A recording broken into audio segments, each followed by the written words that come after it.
Film diawali dengan seorang ibu yang terus-menerus bersedih setelah anak sulungnya meninggal. Hari bulan dan tahun berganti namun ia masih belum bisa mengikhlaskan kepergian sang anak yang meninggal karena insiden kecelakaan mobil. Ibunya yang bernama Catherine ini pun menghabiskan sebagian besar waktunya di rumah. Di samping itu pula rasa kehilangan terhadap sang anak membuatnya sering menelepon suaminya secara tiba-tiba sekadar hanya untuk memastikan keadaan yang membuat suaminya terkadang menjadi risih. Di tempat lain terlihat seorang pria yang bernama Walter. Ia yang merupakan seorang dosen sedang mengajar di kelas. Ketika kelas sudah selesai, Walter ini dihampiri oleh salah satu siswinya yang bernama Sherry. Sherry pun meminta kepada Walter untuk mengizinkannya mengikuti kelas dari Walter hingga ia lulus. Melihat Sherry ini cukup sibuk sebagai mahasiswa sekaligus merangkap sebagai seorang pembawa acara, dan karena para Sherry cukup menawan, Walter pun mengizinkannya tanpa perlu berpikir panjang lagi. Hi. No, I'm sorry. That was really stupid. Okay. Kembali lagi kepada Catherine yang sedang menghadiri acara makan-makan bersama dengan kerabatnya. Meskipun suasana cukup ceria namun Catherine tetap belum bisa melepaskan senyumannya kembali. Sepanjang acara tersebut Catherine terus-menerus terlihat muram. Di tempat lain pula terlihat seorang pemuda yang baru saja keluar dari penjara. Ia adalah Jordi yang tertangkap setelah diciduk mencuri mobil bersama temannya. Saat keluar dari penjara, si Jordi ini dijemput oleh bapaknya yang bernama Carl. Carl pun bilang bahwa dia dan Alice sudah menunggu di rumah. Jordi pun jadi salah fokus dengan nama Alice yang ternyata merupakan mama barunya.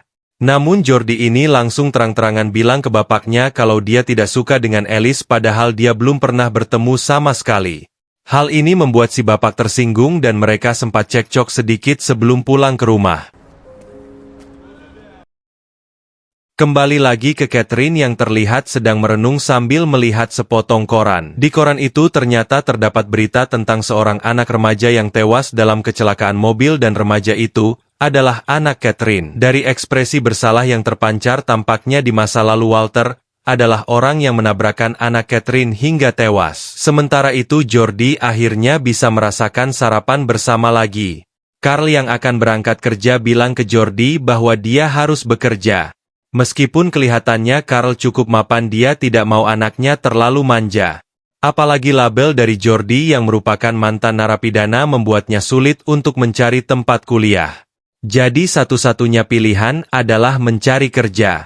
Alice yang ternyata merupakan ibu tiri Jordi pun tidak bisa berbuat banyak dan hanya dia mendengarkan argumen serta keputusan dari suaminya itu. Carl juga menambahkan bahwa dalam waktu 1 minggu ini jika Jordi tidak bisa mendapatkan pekerjaan mau tidak mau dia harus pergi dari rumah itu, karena Carl tidak mau Jordi ketergantungan dengan uang orang tuanya. Setelah itu ayahnya pun meninggalkan rumah untuk bekerja. Alice menghampiri Jordi dan menenangkannya dengan mengatakan bahwa ayahnya sangat merindukannya dan sangat menyayanginya. Jadi Jordi memang harus mendapatkan pekerjaan secepatnya. Namun Jordi yang tersinggung malah balik bertanya secara sarkastis apa pekerjaan ibu tirinya itu. Alice pun menjawab bahwa dia hanya ibu rumah tangga yang membersihkan rumah.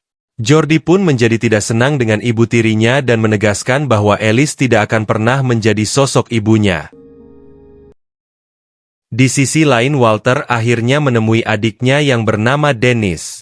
Di sini terlihat bahwa Dennis menderita gangguan mental yang cukup parah setelah insiden kecelakaan di masa lalu. Rupanya Dennis juga bersama Walter ketika kecelakaan terjadi dan dia sangat trauma setelah tanpa sengaja membunuh seorang pemuda.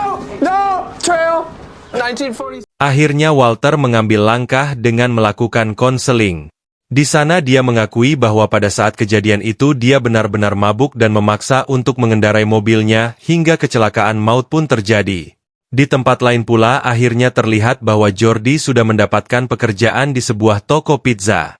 Jordi pun merasa senang karena satu beban hidupnya sudah terlewati yaitu fase mencari kerja yang merupakan fase menakutkan bagi beberapa fresh graduate. Apalagi Jordi tidak fresh graduate. Saat sedang melamun sendirian di kamarnya, ia yang gabut pun memutuskan untuk melakukan aktivitas layaknya kaum jomblo ngenes sendirian di kamarnya.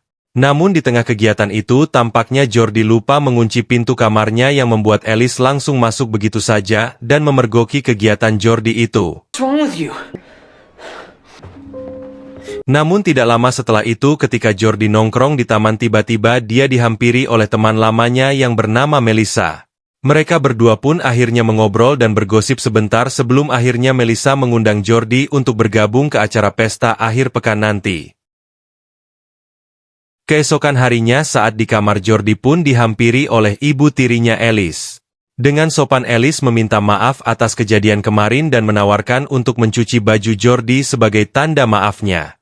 Namun Jordi yang kesal malah menolak tawaran itu dan menyuruh Alice untuk berhenti mencoba menjadi sosok ibu bagi Jordi, karena sejatinya mereka bukanlah ibu dan anak. Sementara itu terlihat Walter yang baru selesai mengajar di kampusnya. Karena cukup ribet dengan barang bawaannya, Sherry pun membantunya. Hal ini awalnya membuat mereka berdua menjadi canggung, namun karena keduanya memiliki kebutuhan yang sama hubungan mereka pun mulai semakin dekat. Di sisi lain kesedihan Catherine semakin terlihat saat ia berada di jalan. Setiap kali melihat pemuda yang kepalanya agak plontos, ia mengira itu adalah anaknya. Hal itu cukup memilukan mengingat Catherine masih belum bisa melupakan sang anak. Keesokan harinya Jordi yang baru pulang ke rumah tidak sengaja melihat Alice yang baru saja mengganti baju. Jordi pun awalnya bengong melongo seperti orang bodoh. Alice yang masih beriman berpikir bahwa semua ini sudah tidak benar. Ia pun memutuskan untuk pergi dari sana. Namun anehnya di tengah langkahnya imannya tergoyahkan yang membuatnya seketika menghentikan langkahnya. Di tengah kecanduan ini kedua orang ini seolah-olah mengikuti naluri bisikan dari syaitan. Jordi pun dengan penuh keraguan tentang risiko yang akan ia tanggung memberanikan diri untuk mendekati Alice dan kalian pasti sudah tahu kalau suasana sudah tegang seperti ini endingnya akan ke arah mana. Sontak mereka berdua pun menjadi panik. Jordi yang tidak punya pilihan akhirnya bersembunyi di toilet kamar itu. Demi mengalihkan perhatian sang suami Alice mau tidak mau harus membuat Carl tidak curiga. Ia pun merayu suaminya yang berujung pada aksi yang diharapkan oleh penonton.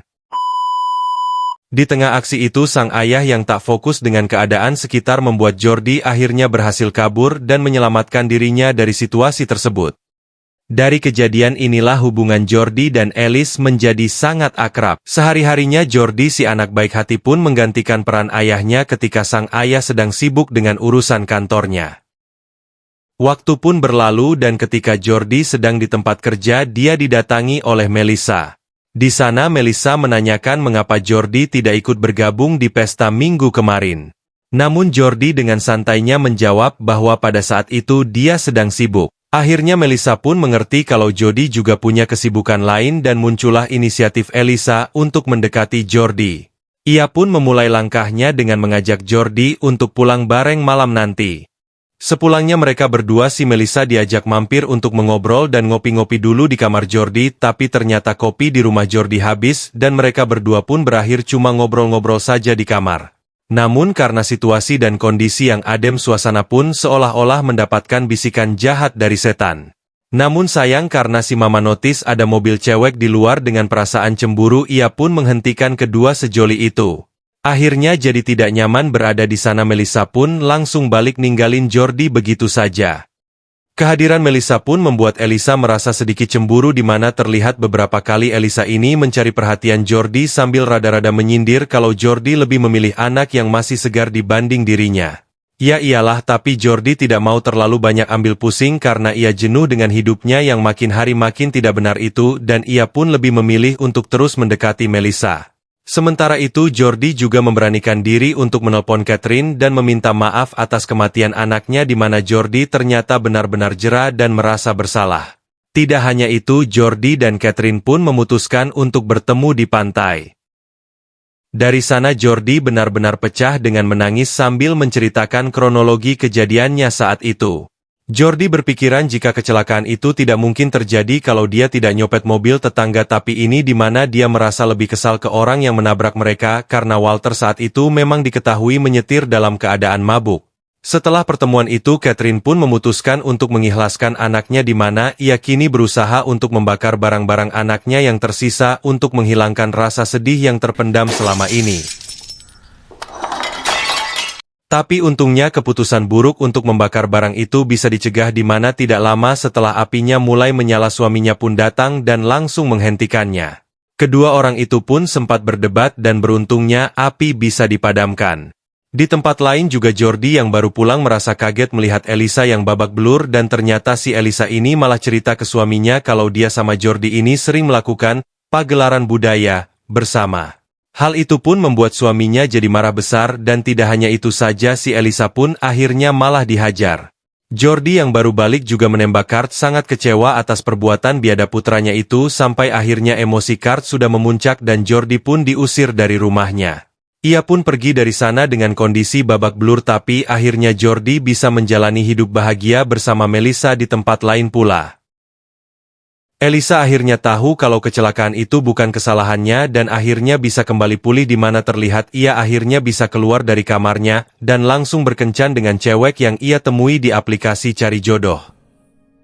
Sedangkan kakaknya Walter kini dihantui rasa bersalah. Ia pun pergi ke rumah Catherine untuk meminta maaf namun Catherine tidak mau menerimanya sama sekali. Film pun selesai. Don't tell me you're sorry. No, I am, but I am. Don't touch me! Mungkin segini saja review dan pembahasan film Normal 2007. Jangan lupa like, share, dan subscribe supaya kalian tidak ketinggalan jika ada video menarik lainnya dari Samporna. Terima kasih.